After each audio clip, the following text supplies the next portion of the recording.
Hey you guys, what is going on? Chord here, and I said that I was going to talk about players in this video, but once I actually started recording I realized that that was going to be like a 45-minute tutorial in itself, so I decided to split the video up into three and just take a look at each player one at a time. So we can find these players over here in the browser if we open that up. Originally we had three different categories: instruments, effects, utilities, and now there's also players. I think the one that I want to start with is the scales and chords one. So players, of course, also live in the rack, and they go between your mix channel or audio device and your regular device. I've loaded up a combinator here that's part of the showcase for the new Reason patches. I'll just play some notes here. And now I'll drag the scales and chords player in. Now it's a nicely structured, clean device that basically turns individual notes that you play on your keyboard into chords. So initially with the first standard default patch, let me just load that up, it will turn my C key into a C major chord. And whatever key I press, it will turn that into a chord.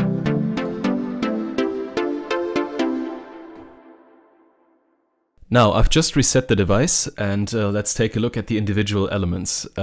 It's set to C major at the moment. You can set the scale that you want it to play in over here on the left. Let me just change that over to E minor, for example. And you can see here in the display that the notes changed. I could also go to F minor.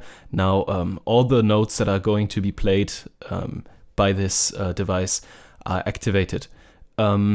Let me just play some keys here.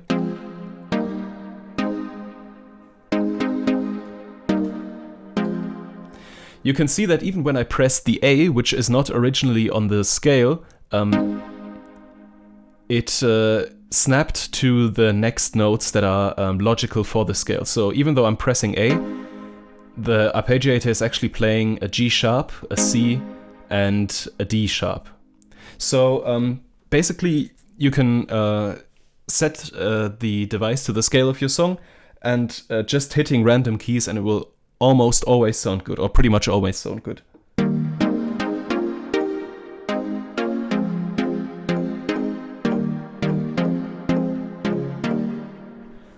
That was just me pressing random buttons, and yeah, it works great. So let's switch back to C minor, because just as Matthias, I'm most comfortable in the C minor scale.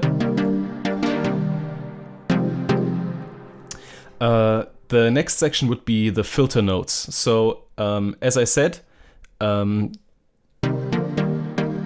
matter which keys you press, for example here I'm pressing D sharp and E, it will snap to the right next notes. If you have that deactivated, nothing will happen, or if you have this filter notes activated, nothing will happen once I hit a key that is not in the scale. So I can go up chromatically.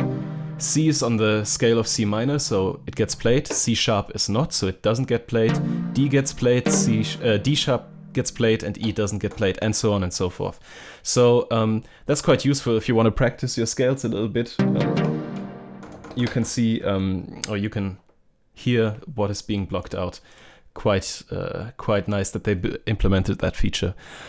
Now you can change up the way it will transform individual notes into chords over here in this right section. So let's go through it. Notes is the number of notes that are going to be that the chord is going to consist of. So if I turn that to 1, actually I'll turn on the filter notes button.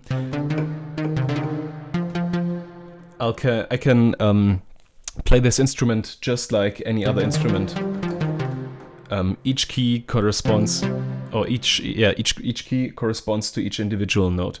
If I add 2, then it's going to play 2 chords, or 2 notes rather, and that's quite useful for the this sort of future house, for these sort of future house chord progressions where it goes.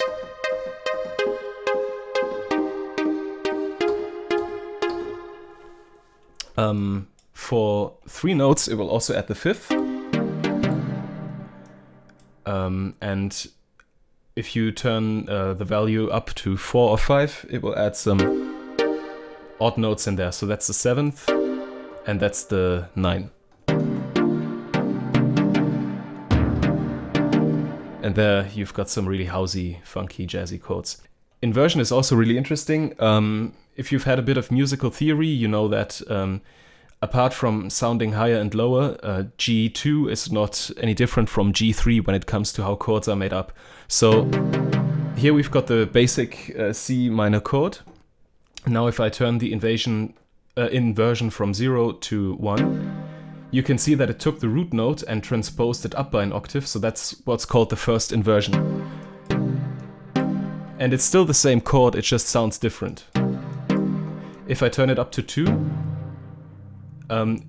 it did the opposite. So, it didn't really do the opposite, it also took the D sharp and transposed it up, and since I'm pressing C3, it went down an octave, so we would be here. So now we've got G, C, and D sharp. And of course, since we have the possibility to have 5 notes, there has to be 5 different modes of inversion as well, so I'll just go through those. Maybe I should have gone up an octave. So you get some really funky, jazzy vibes out of this.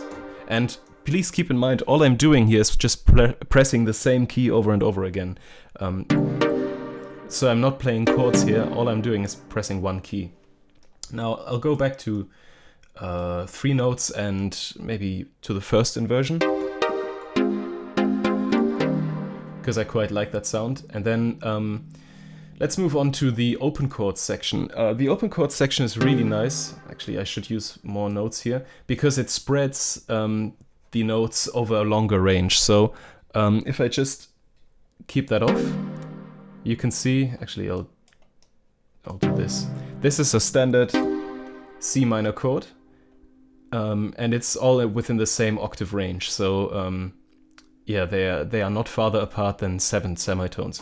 But if I hit open chords, it will spread that out over multiple octaves. And that's really nice, especially if you have a lot of notes. So that gives you a really rich and wide sound. I'll just leave that on for now. Oh, actually, I'll keep it simple, turn that off so that you can clearly see what these other buttons do. So the add buttons, add octave up, basically means, sorry, should have turned that on. It will add another version of the root note that's an octave up. Adding an octave down will do the same, just an octave down. So that's really good if you want big pads, big epic pads. And color will just add another note to sort of alter the chord a little bit.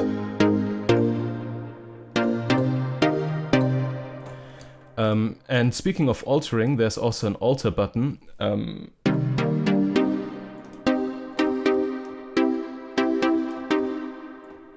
That adds a little bit of tension as long as you keep that pressed down.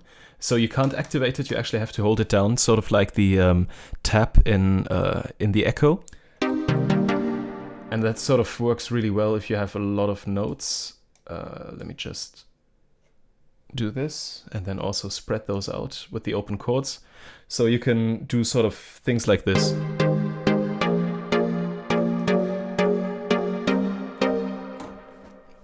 It gives you a nice little bit of tension before you go back to your main chord, or if you are doing a build-up or a bridge. It's really nice. Now, if I were to record this, so let's just record a quick 4-bar loop here.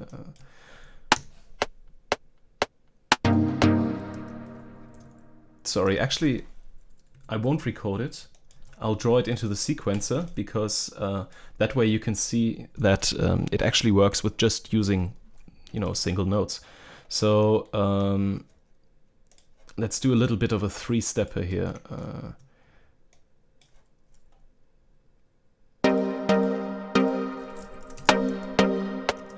Sorry, I should have put that there and that there.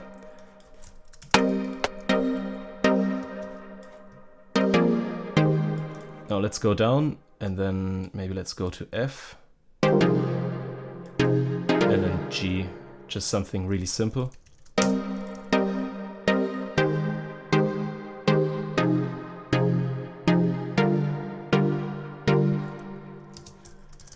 So now we have this pattern, and we can then render these chords out, hit send to track, and then it will sort of play through the chord progression that you have, create a separate note lane, mute the original, and now we've got these chords here in the sequencer.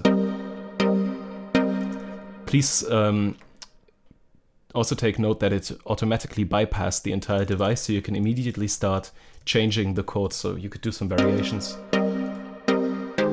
Or maybe I'll add another note here. And maybe delay those two a little bit. So go like this and this. So you get the idea.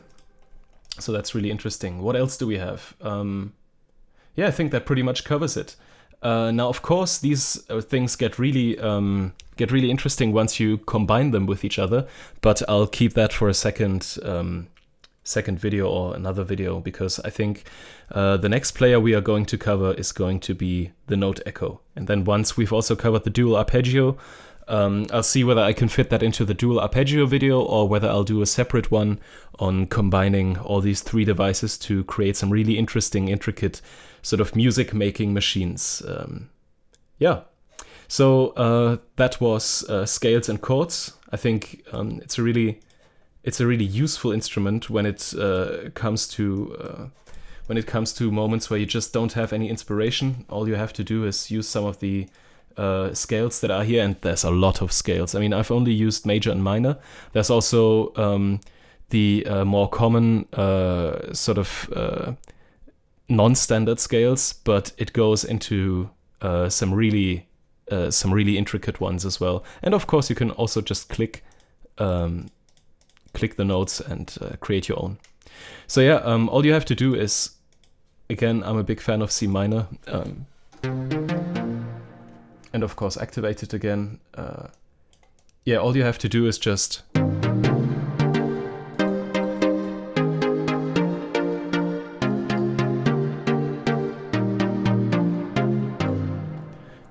play some melodies and play some individual notes, and you'll end up with the basic or the basis or foundation for your next track.